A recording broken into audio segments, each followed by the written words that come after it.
तो ये जो सिलसिला शुरू हुआ अयोध्या में प्रभु श्री राम का मंदिर बनने के बाद, वो धीरे धीरे अलग अलग राज्यों में जो है अपने पैर पसार रहा है। इसीलिए टीएमसी के विधायक मदन मित्रा ने ये कहा कि प्रभु श्री राम जो है मुसलमान थे, मतलब एक तरह से उन्हें कमतर करने की कोशिश की। और आपको बता दें कि तमिलनाडु की परंपरा में, वैष्णव धर्म में राम भक्ति की व्यापकता बहुत ज़्यादा है। तमिलनाडु में कुछ महीनों बाद विधानसभा के चुनाव होने हैं, लेकिन वहाँ के हिंदुओं में अब जागृति की एक लहर दौड़ चुकी है, और वही लहर जो है पश्चिम बंगाल में भी दौड़ रही है। नमस्कार, मैं हूँ श्रवण गुप्ता और आप देख रहे हैं भारत एक्स फैक्टर।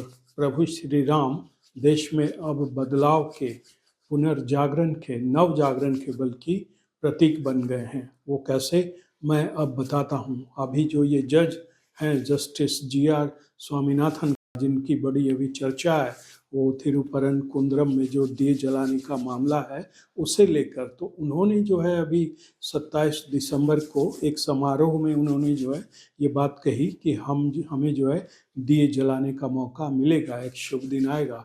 और ये जो मौका था, ये जो जिस फंक्शन में उन्होंने ये बात कही, वहाँ दरअसल एक किताब का विमोचन हो रहा था, और वही इसका जो है विमोचन कर रहे थे। और किताब जो था वो कंबर और वैष्णवम, कंबर वहाँ साउथ में बोलते हैं, लेकिन उत्तर भारत के लोग जानते हैं कि वो कंबन है। कंबन एंड वैष्णवम ये किताब का नाम है, जिसका विमोचन करने जज साहब वहाँ पहुँचे थे उस समारोह में तमिलनाडु में। कंबन जो है 12वीं शताब्दी के संत कवि थे तमिल के। उन्होंने जो है पहली बार जो है वाल्मीकि रामायण से प्रेरणा लेकर वहाँ तमिल में जो है रामायण की रचना की थी, जिसे कंबा रामायणम कहते हैं। इसे रामावतारम भी कहते हैं, ये कंबा रामायणम को। तो ये जो है वाल्मीकि रामायण से इन्होंने प्रेरणा तो ली थी, लेकिन एक फ़र्क है जो बहुत कम लोग जानते हैं कि इन्होंने वाल्मीकि रामायण को तो उसमें रखा ही, लेकिन इन्होंने जो अपनी कथानक का आधार बनाया उसमें जो है जानकी हरण को शामिल किया। मतलब जानकी हरण को अपनी कथानक का आधार बनाया और फिर रचना की तमिल में, तमिल रामायण की, कंबा रामायणम जिसे कहते हैं। और ये जो किताब जिसका विमोचन किया जस्टिस स्वामीनाथन ने, उस किताब का नाम है कंबर एंड वैष्णवम। तो ये जो कंबन कवि के बारे में मैंने आपको बताया, तो उससे जुड़ा है वैष्णवम। मतलब ये जो कंबन थे ये वैष्णव धर्म में आस्था रखते थे, भगवान विष्णु के भक्त थे।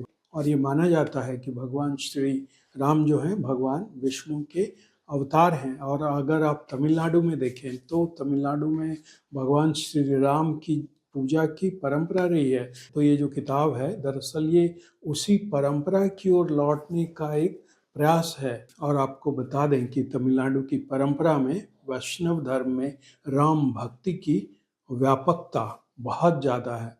और आपको शायद पता हो कि ये जो वैष्णव धर्म है और भक्ति मार्ग है, इन सब की जो है उत्पत्ति और इसका विकास, इसके विकास के बहुत सदियों बाद जो है राम भक्ति का सिलसिला शुरू हुआ था। मतलब पहले भक्ति मार्ग आया, फिर जो है वैष्णव धर्म की उत्पत्ति हुई, इसके विकास का लंबा समय बीता, उसके बाद जो है राम भक्ति की बात आई। ऐसा हमारे शास्त्र और ग्रंथ जो है कहते हैं। और उसी वैष्णव धर्म में जो है राम भक्ति की व्यापकता है। और तमिलनाडु में जो है इसका एक लंबा सिरा जो है पीछे जाता है प्रभु श्री राम की भक्ति का। और अगर आप तमिलनाडु की किताबों को, ग्रंथों को खंगालेंगे तो आपको पता चलेगा कि पहले जो आलवर होते थे, आलवर मतलब 12 संत कवियों का एक समूह जो 6ठी से 9वीं शताब्दी के बीच जो है उभरा था भक्ति काल के दौरान दक्षिण में।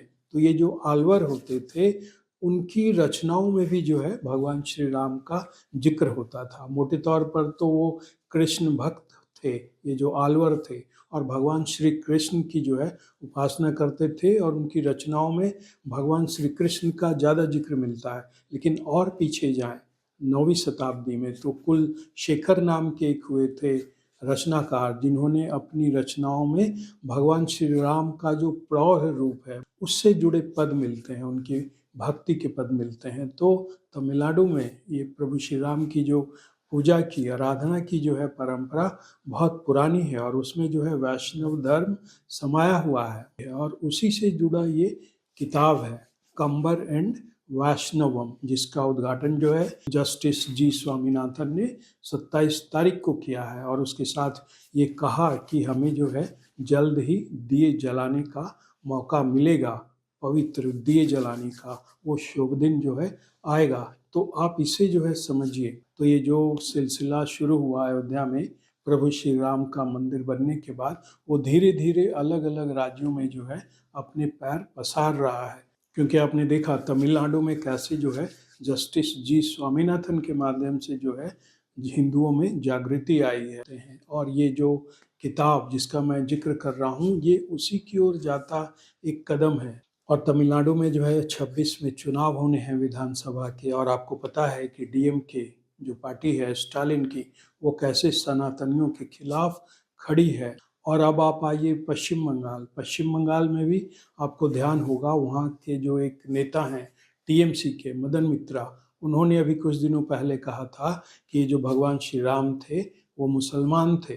तो दरअसल ये बंगाल में भी जो है, पश्चिम बंगाल में भी जो है ये जो पार्टी है टीएमसी, उसे डर है कि भगवान श्री राम की यहाँ पैठ न हो जाए और भगवान श्री राम की पैठ की वजह से उनकी सत्ता को न खतरा हो जाए। इसीलिए टीएमसी के विधायक मदन मित्रा ने ये कहा कि प्रभु श्री राम जो है मुसलमान थे, मतलब एक तरह से उन्हें कमतर करने की कोशिश की।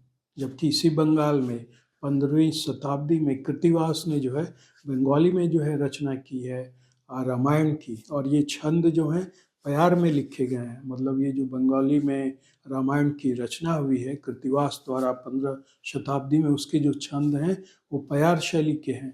और ये जो कृत्तिवास का रामायण है वो भी बड़ा मायने रखता है बंगाल के जीवन में।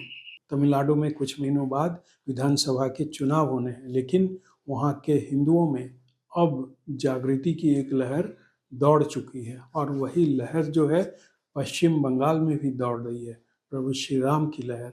तो अब देखते हैं ये जो जस्टिस जी.आर. स्वामीनाथन ने ये बात कही है कि हम जल्द ही जो है दिए जलाएंगे, और जिस किताब की मैंने बात की कांबर एंड वैष्णवम, कंबन एंड वैष्णवम, उसका महत्व क्या है तमिल की राजनीति में, और तमिलनाडु में भगवान श्री राम का क्या महत्व है, उनकी क्या परंपरा है, ये सब जो है आने वाले दिनों में जो है कसौटी पर होंगे। तो अब देखते हैं तमिलनाडु में क्या होता है और पश्चिम बंगाल में क्या होता है। तो आज के एपिसोड में इतना ही। आपसे अनुरोध है कि इस चैनल के वीडियो को देखें, लाइक करें, शेयर करें और चैनल को सब्सक्राइब करें। अब हमें आज्ञा दीजिए। नमस्कार।